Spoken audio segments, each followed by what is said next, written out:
काँग्रेसने ते लावलं नाही, पण त्यांचे कार्यकर्ते आहेत, नेते सुद्धा व्यासपीठावर येतील आणि भाषण करतील.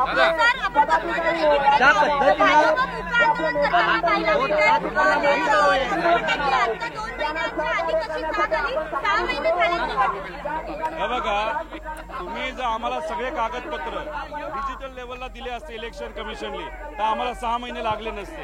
आम्ही 2 महिन्यात पण करू शकलो असतो. पण आम्ही जे काही डॉक्युमेंट मागितलं त्याला इलेक्शन कमिशन म्हणलं देता येत नाही. मग काही गोष्टींचा अभ्यास करायला वेळ लागतो, कागद बघावं लागतात, बरेच काय तिथं क्रॉस व्हेरीफाय करावं लागतं, काही गोष्टी आपल्या डिजिटल कराव्या लागतात. त्यामुळे हे जे काय बोलतात ते फालतू बी नाही. आणि दुसरं, बीजेपीला बोलायला काय नाही म्हणून मुक मोर्चा तिथं काढतात. हा एक प्रश्न आहे, तुमचा मोर्चा हा निवडणूक आता आमचे नेते आपल्याला सांगतील. तुमचा मोर्चा निवडणूक आयोगाच्या विरोधात आहे, मात्र सत्ताधारी ज्या द्वेषानं तुमच्यावरती टीका करतायत याचा नेमका अर्थ काय घ्यायचा? कारण का लोकांच्या सुद्धा वेगळ्या पद्धतीच्या प्रतिक्रिया. किती सोपा अर्थ आहे, पोटात दुखते. आता मी कशा पद्धतीने जे आधार कार्ड असतं ते खोटं बनवलं जातं आणि ते आधार कार्ड खोटं जे बनवलं जातं त्याच्यावर कशी मतं घेतली जातात हे मी स्वतः डेमो म्हणून दाखवलं. माझ्यावर लगेच कारवाई केली. म्हणजे बाकीकडे कारवाई होत नाहीत कोणावर, पण आमच्यावर लगेच कारवाई तिथं होतात. त्याचा अर्थ एकच आहे की सत्ताधाऱ्यांच्या पोटात दुखायला लागले की ते सत्तेत कसे आले, कशी वोटं चोरी केली, कसं फसून लोकशाहीला डावलून संविधानाला डावलून सत्तेत आले हे लोकांना कळायला लागल्यामुळे आता ते घाबरायला लागले. मतदार याद्यांमध्ये जो घोळ आहे तो स्पष्टपणे दिसून येतो. राज ठाकरेंनी भूमिका घेतली की अजून 1 वर्ष गेलं तरी चालेल, पण मतदार याद्या स्वच्छ झाले पाहिजे. तुमची भूमिका काय? लोकांसाठी स्टँड घेणाऱ्यांसोबत, त्यांचा विकास करणाऱ्यांसोबत ही जनता त्या ठिकाणी राहत असते. मला तुम्ही सांगा, लोकसभेच्या वेळेला हीच मतदार यादी होती, हेच मतदार होते. त्यावेळेला झालेला विजय हा विजय, आणि विधानसभेमध्ये ज्या वेळेला पराभव होतो त्यावेळेला तुम्ही आमच्यावरती खापर फोडता. अरे, ज्या वेळेला आक्षेप घ्यायची वेळ होती त्यावेळेला राजकीय नाटकं करता. ज्या वेळेला तुम्ही जिंकता तेव्हा मतदार यादी सदोष असते, त्यावेळेला निवडणूक यंत्रणा एकदम चांगलं काम करते.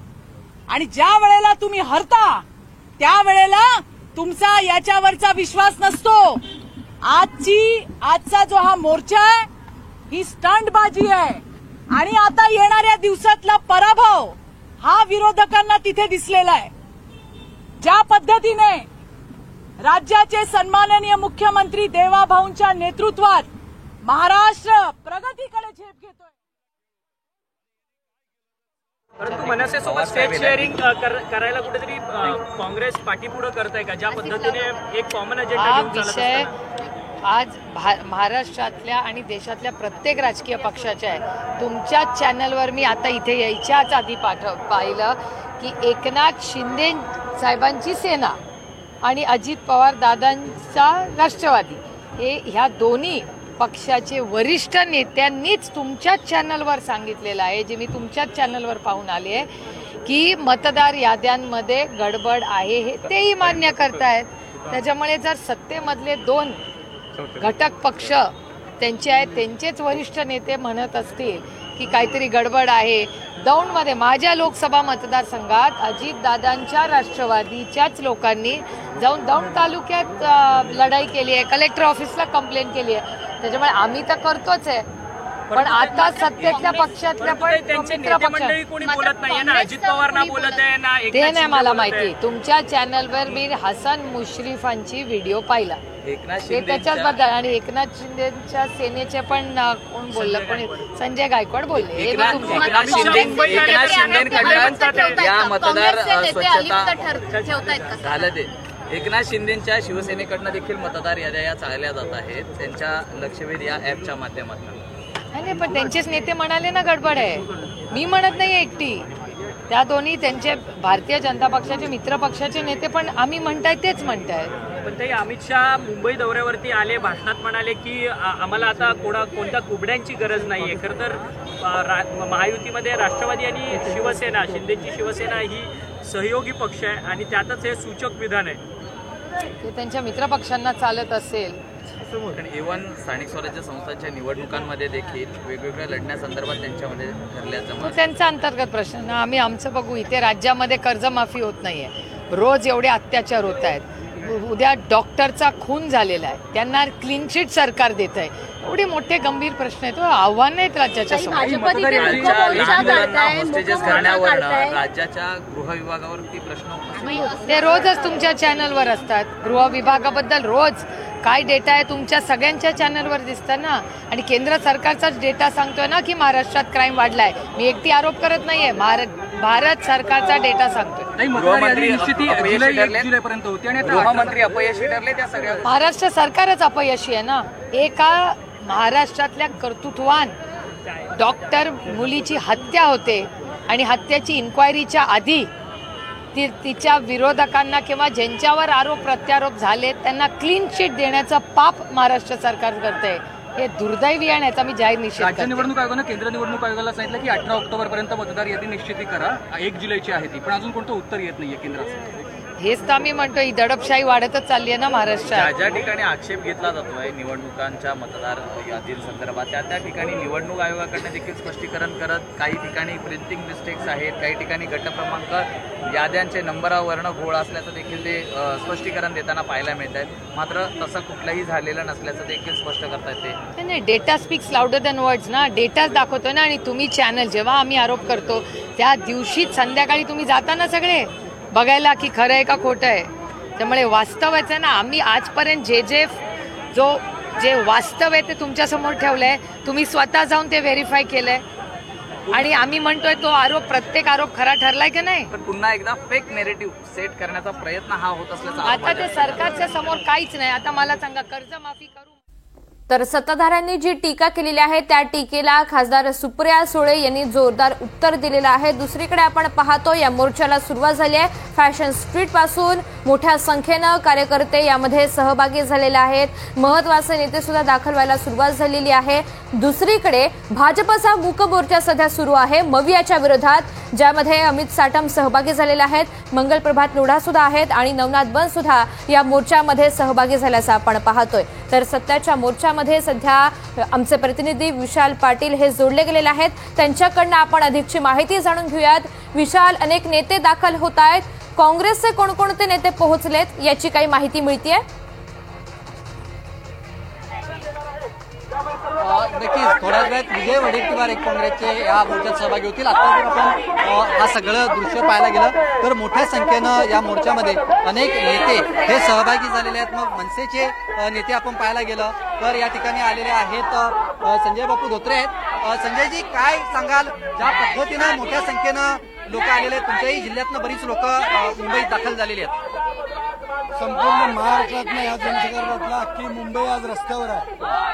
कारण या ठिकाणी जी मतदानाची चोरी करण्यात आलेली आहे, जो घोळ घालण्यात आलेला आहे, जो मशीनच्या माध्यमातून या लोकांनी निवडणुका जिंकलेल्या आहेत, ते सगळ्या जनतेच्या समोर आलेले आहेत. आणि त्यामुळं आज या ठिकाणी निवडणूक आयोग हे भारतीय जनता पार्टीचं घरगडी म्हणून काम करते, त्यांचं कामगार म्हणून काम करते निवडणूक आयोग. आणि त्या निवडणूक आयोगाला धडा शिकवण्यासाठी, त्यांना जाग आणण्यासाठीच आज अख्खा महाराष्ट्रातनं हा जनसागर या ठिकाणी लोटलेला आहे. दोन बंधू आज एकत्र चालणार आहेत निवडणूक आयोगाच्या विरोधात. हे चित्र किती दिलासादायक आहे. कार्यकर्ता म्हणून गेली कित्येक वर्ष तुम्ही मनसे येतात. ज्या लोकांच्या पोटात दुखत होतं, की जे लोक कपटीपणाने या ठिकाणी दोन बंधू एकत्र येऊ नयेत म्हणून प्रयत्न करत होते, त्यांना आज हे लक्षात आलेलं आहे की या दोन बंधूंची ताकद काय, ठाकरे ब्रँड काय. जे ठाकरे ब्रँडच्या खाली वावरले, जे ठाकरे ब्रँडच्या जोर मोठे झाले, परंतु आज ठिकाणी वेगळी चूल मांडली. आज त्या सगळ्या लोकांना या दोन बंधूंची ताकद दिसून आलेली आहे. आणि निश्चितपणे या दोन बंधूंच्या माध्यमातून मुंबईची महानगरपालिका असेल किंवा महाराष्ट्राचं सरकार असेल, निश्चितपणे भावी काळात बदल घडल्याशिवाय राहणार नाही. संजय बापू धोत्रे होते मनसेचे नेते. आता जर आपण पाहायला गेलं तर या ठिकाणी मोठ्या संख्येनं या फॅशन स्ट्रीटच्या रस्त्यावरती विरोधी पक्षांचे कार्यकर्ते जे आहेत हे आपल्याला पाहायला मिळत आहेत. त्यामुळे आता जर आपण चित्र पाहायला गेलं तर जिकडे नजर जाईल तिकडे झेंडे आणि कार्यकर्ते जे आहेत हे मोठ्या संख्येनं या ठिकाणी उपस्थित आहेत. त्यामुळे आजच्या मोर्चात नेमकं उद्धव ठाकरे, राज ठाकरे निवडणूक आयोगाच्या बाबतीत काय भूमिका घेतात हे पाहणं अधिक महत्वाचं असणार आहे. रोहित पवारांनी ज्या पद्धतीनं भाजपनं आज मुकमोर्चा काढला जात आहे त्याला असं प्रत्युत्तर दिलंय की काही बोलायला नसल्यामुळे त्यांचा हा मुकमोर्चा आहे, अशा पद्धतीची त्यांची प्रतिक्रिया आहे. त्यामुळे आता या ठिकाणी मोठ्या संख्येनं कार्यकर्ते जमलेले आहेत. त्यामुळे आज या भाषणानंतर राज ठाकरे आणि उद्धव ठाकरे नेमकी काय भूमिका घेतात निवडणूक आयोगाला कशा पद्धतीनं धारेवर जातात ती आजच्या या सभेतनं काही वेगळा खुलासा करतात का हे सुद्धा पाहणं अधिक महत्वाचं असणार आहे. ऋतुजा, निश्चित विशाल सोबत रहा. तर सुप्रिया सुळे सुद्धा या मोर्चामध्ये सहभागी झाले आहेत. रोहित पवार सुद्धा मोर्चामध्ये पाहायला मिळतात. अंबादास दानवे आहेत आणि हळूहळू महत्वाचे नेते सुद्धा दाखल व्हायला सुरुवात झालेली आहे. फॅशन स्ट्रीट इथून हा मोर्चा निघतोय आणि पुढे मेट्रो सिनेमा आणि त्यानंतर मुंबई पालिका मुख्यालयाकडे हा मोर्चा जाईल. मुंबई महापालिका मुख्यालयाच्या इथे स्टेज उभारण्यात आलाय आणि त्या ठिकाणी प्रत्येक पक्षातील महत्वाच्या नेत्यांची भाषणं होतील, ज्यामध्ये उद्धव ठाकरे, राज ठाकरे, शरद पवार, बाळासाहेब थोरात असतील काँग्रेसचे किंवा विजय वडेट्टीवार यांची काही महत्वाची भाषणं होण्याची शक्यता वर्तवली जाते. राज्य निवडणूक आयोगाच्या कारभाराविरोधात हा मोर्चा असेल. तर आता विजय वडेट्टीवार सुद्धा मोर्चासाठी दाखल झालेले आहेत. मतचोरी, दुबार मतदार याद्यांमधील घोळ या सगळ्यांचे पुरावे वारंवार राज्य निवडणूक आयोगाला सादर केलेले आहेत. असं असताना सुद्धा कोणतीही कारवाई होत नाही आणि आमचे प्रश्न लक्षात घेतले जात नाहीत. याच मुद्द्यावरून मविया आणि हे विरोधक एकत्र आलेले असून आता एकत्रित लढा देताना पाहायला मिळतात. तर समाधानकारक उत्तर न मिळाल्यामुळेच हा मोर्चा आम्ही काढतोय असं मवियानं घोषित केलं. राज्य निवडणूक एकीकडे स्थानिक स्वराज्य संस्थांच्या निवडणुकांचा टप्प्याटप्प्यानं कार्यक्रम जाहीर करत असताना जोपर्यंत मतदार याद्या अपडेट होत नाहीत, स्वच्छ होत नाहीत, त्यामध्ये दुरुस्ती होत नाही, तोपर्यंत आमचा हा लढा कायम राहील असं सांगितलं जात आहे. विजय वडेट्टीवार या मोर्चामध्ये सहभागी होण्यासाठी दाखल झाले. दरम्यान यामध्ये सहभागी होताना ते काही प्रतिक्रिया व्यक्त करतात का पाहूया. मतदार याद्यांच्या घोळांच्या संदर्भात आज तुम्ही सत्याचा मोर्चा काढताय, परंतु हा घोळ सुधारला नाही तर पुढची भूमिका काय असणार आहे आणि आज काय भूमिका मांडणार आहे तुम्ही सगळे? बघा, हा मोर्चा जो आहे हा निवडणूक आयोगाला एक इशारा देणारा मोर्चा असं मी मानतो. या मोर्चाने इशारा देतोय आम्ही, तुम्ही मतदार याद्या सुधारा, पारदर्शकपणे निवडणुका घ्या, अन्यथा या राज्यामध्ये निवडणुका होणार नाही आणि तुम्ही आवाहन करते की कृपया आपण आम्हाला सहकार्य करा. आपला मोर्चा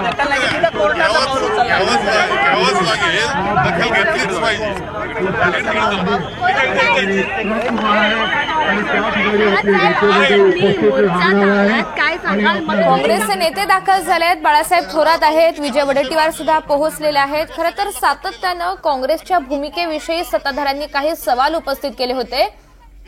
जी मतदार यादी आहे तीच यादी आता पुन्हा आहे जिच्यामध्ये प्रचंड घोळ आहे. त्यांचा हेतू इलेक्शन कमिशन जे आहे, निवडणूक आयोग जे आहे तो कुठेतरी दुसरंच चालवत आहे. रिमोट कंट्रोलवर चाललेला निवडणूक आयोग आहे.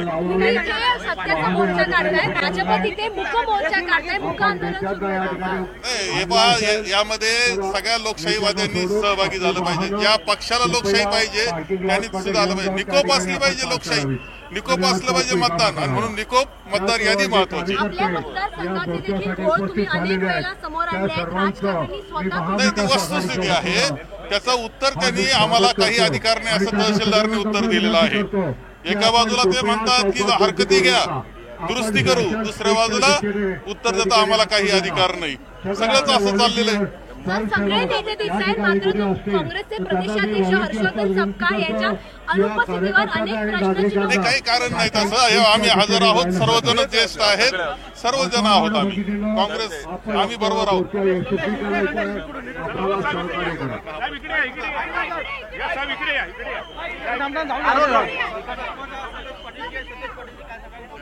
तर बाळासाहेब थोरात, विजय वडेट्टीवार, सचिन सावंत हे सहभागी झालेले आहेत आणि आता या मोर्चामध्ये सभास्थळी ते पोहोचलेले आहेत. खरं तर हर्षवर्धन सपकाळ हे या मोर्चामध्ये सहभागी होत नाहीयेत आणि त्यावरून सुद्धा सत्ताधाऱ्यांनी प्रचंड टीका केलेली होती. मात्र ते बिहारच्या दौऱ्यासाठी गेले असल्यामुळे ते सहभागी होत नाहीयेत असं स्पष्टीकरण कुठेतरी काँग्रेसनं दिलंय. आणि जे प्रश्न किंवा जी शंका सत्ताधाऱ्यांनी उपस्थित केलेली होती ती कुठेतरी दूर केलेली आहे, त्याला पूर्णविराम दिलेला आहे. काँग्रेसमधील काही निवडक नेते यामध्ये सहभागी झालेले आहेत. मात्र राज ठाकरे यांच्या एंट्रीमुळे कुठेतरी काँग्रेस दूर राहतेय का असा सवाल राजकीय वर्तुळातून सातत्याने विचारला जात होता. मात्र आता महत्वाचे नेते दाखल झालेले असून या सर्व चर्चांना पूर्णविराम मिळालेला आहे असं म्हणावं लागेल. दोन महत्वाची सध्याची दृश्य आहेत. एकीकडे सभास्थळ आणि दुसरीकडे जिथून मोर्चाला सुरुवात झाली तिथली ही दृश्य. हाती आपल्या पक्षाचे झेंडे घेऊन हे कार्यकर्ते, पदाधिकारी आणि महत्वाचे नेते खांद्याला खांदा लावून आता निवडणूक आयोगाच्या विरोधात रस्त्यावर उतरलेले आहेत. सर्वसामान्यांच्या साठी आपण रस्त्यावर उतरलोय आणि हा लढा सुरू राहील असं मवियाच्या नेत्यांनी, मनसैनिकांनी, राज ठाकरेंनी स्पष्ट केलेलं आहे. काही वेळातच उद्धव ठाकरे आणि राज ठाकरे दोन्ही ठाकरे बंधू सहभागी होतील आणि खऱ्या अर्थानं या मोर्चाला सुरुवात होणार आहे. काही वेळात महत्वाच्या नेत्यांची भाषणं होतील आणि त्यानंतर एकंदरीतच शक्ती प्रदर्शन आपल्याला विरोधकांचं पाहायला मिळेल. आगामी निवडणुकांच्या अनुषंगानं सुद्धा हा एक महत्वाचा आणि ऐतिहासिक असा क्षण पाहायला मिळेल. कारण आगामी काळामध्ये मवियाची एकत्रित निवडणूक लढण्याची घोषणा होईल की नाही हे आगामी काळात स्पष्ट होईल. मात्र आता या मोर्चाचा सुद्धा मोठा परिणाम, त्याचे पडसाद उमटताना पाहायला मिळतील. ठाकरे बंधूंची पुन्हा एकदा एकत्र ताकद महाराष्ट्राला पाहायला मिळेल आणि या मोर्चाला आता सुरुवात झाली असं म्हणावं लागेल. कारण काँग्रेसचे महत्वाचे नेते आहेत, शरद पवार यांच्या गटाचे महत्वाचे नेते आहेत. शरद पवार पायी या मोर्चामध्ये सहभागी होणार नसले तरी सुद्धा ते सभास्थळी असतील, त्यांचं भाषण होईल असं मवियाच्या मार्फत सांगण्यात आलेलं आहे. काही वेळात ठाकरे बंधू पोहोचतील. सभास्थळाची सुद्धा संपूर्ण तयारी झालेली आहे आणि आपल्या मागण्यांच्या संदर्भात मविया कुठेतरी ठाम असल्याचं आपण पाहतोय. जोपर्यंत मतदार याद्या पूर्ण क्लिअर केल्या जात नाहीत, त्या स्वच्छ केल्या जात नाहीत, त्यामध्ये दुरुस्ती येत नाही, तोपर्यंत निवडणुका घेऊ नका या मागणीवर विरोधक ठाम आहेत. आणि हा मोर्चा झाल्यानंतर सुद्धा हाच मुद्दा अधिक आक्रमकतेनं आणि जोमानं पुढे नेण्यासाठी सर्व पक्षांची मिळून अधिकृत भूमिका आजच्या या मोर्चाच्या नंतर सभेमधून स्पष्ट होण्याची शक्यता आहे. तर पालिका मुख्यालयासमोर जाहीर सभा होणार आहे. हा मोर्चा फॅशन स्ट्रीट इथून सुरू होतोय आणि पुढे मेट्रो सिनेमा तसंच त्यानंतर मुंबई पालिका मुख्यालयाकडे जाणार आहे. मोठ्या संख्येनं कार्यकर्ते जमल्याचं आपण पाहतोय. दुसरीकडे पोलिसांचा बंदोबस्त तैनात आहे आणि एकंदरीतच ही सर्व खबरदारी ही प्रशासनाच्या मार्फत सुद्धा घेतली जाते. भाजपच्या आंदोलनाची काही दृश्य आपण पाहतोय जिथे भाजपचा मूक मोर्चा सुरू आहे. मवियाला उत्तर देण्यासाठी भाजपनं हा मूक मोर्चा सुरू केलेला आहे. मुंबईच्या गोरेगाव परिसरामध्ये हा मोर्चा होतोय. खरं तर आज राज्यभरात भाजप अशा स्वरूपाचा मोर्चा करणार आहे ही घोषणा करण्यात आली. मवियाला उत्तर देण्यासाठी, मवियाचा जो दावा आहे त्याला उत्तर देण्यासाठी भाजपनं हा मोर्चा आता सुरू केलेला आहे, ज्यामध्ये नवनाथ बन हे सहभागी झाले आहेत, अमित साटम सुद्धा सहभागी झालेले आहेत आणि कुठेतरी नौटंकी ही मवियाची सुरू आहे असा दावा या मोर्चाच्या मार्फत भाजपनं मवियावर दावा करताना म्हटलेला आहे. आणि आपला पराभव विरोधकांना दिसतोय, त्याचमुळे हा मोर्चा काढत असल्याचं इथे भाजपचं म्हणणं आहे. अशी वारंवार टीका होत असली तरी सुद्धा सत्ताधाऱ्यांच्या या टीकेला न जुमानता विरोधक आपल्या भूमिकेवर ठाम आहेत आणि हा निवडणूक आयोगाच्या विरोधातला मोर्चा आहे असं वारंवार स्पष्ट केलं जात आहे. एवढंच नव्हे तर अनेक मनसेच्या नेत्यांनी सत्ताधाऱ्यांना सुद्धा या मोर्चामध्ये सहभागी होण्याचं आवाहन केलं आणि अशी खोचक टीका सुद्धा केली आहे की जेव्हा जेव्हा निवडणूक आयोगाविरोधात कोणता मुद्दा पुढे ठेवला जातो, टीका केली जाते, तेव्हा मात्र सत्ताधाऱ्यांच्या पोटात दुखतं आणि सत्ताधारी टीका करतात.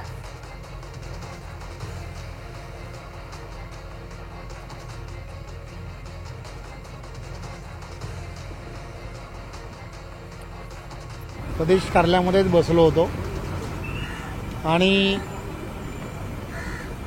या सगळ्या विषयामध्ये भारतीय जनता पार्टी म्हणून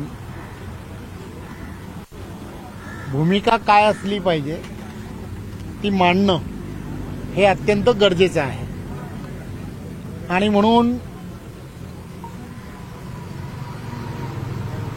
कोणी मोर्चा काढावा, कोणी काढू नये, लोकशाहीमध्ये हे सर्व अधिकार जे आहेत हे प्रत्येकाला असतात. त्यामुळे महाविकास आघाडी एकत्र येऊन मोर्चा काढते हे का काढतंय, याचं काय कारण आहे,